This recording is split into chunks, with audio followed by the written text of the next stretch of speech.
So looking back to last month in March, we were able to participate in the 13th Ministerial Conference of the World Trade Organization held in Abu Dhabi.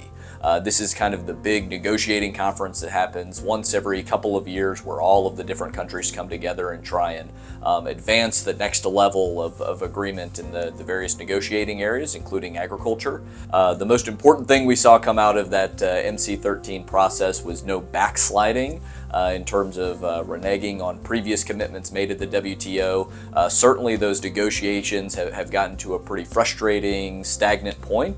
However, it's important to remember that even as those negotiations get frustrating and stagnate a little bit, there's also a really important enforcement mechanism at the WTO, and that's where U.S. agriculture has historically benefited and will continue to benefit.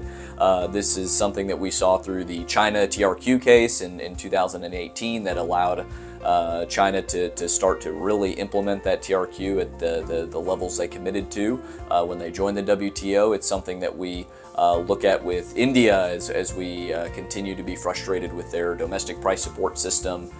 Being able to use that enforcement mechanism to push India into compliance is a really important opportunity for U.S. agriculture and shows the value of the WTO beyond just the negotiation function.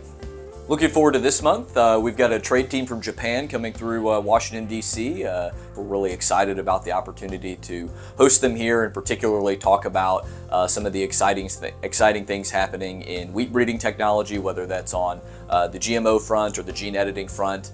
Really looking forward to a pretty robust discussion on those technologies, how they work, how they're regulated in the United States, and excited to have that team in here so we can have some of those conversations and look to what the future of wheat breeding and wheat production might look like in the United States.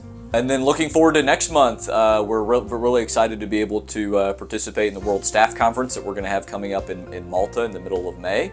That's an opportunity particularly for the U.S. wheat policy team to engage with a lot of the foreign office teams that we send a lot of emails with, do a lot of Zoom calls with, but don't get to see all in person. In particular, we're going to be hosting a side session on food aid, and so that's going to focus primarily on the Food for Progress program, and so what monetization is and how this can be a really beneficial program, not just from a humanitarian side, but also from a market development side as well.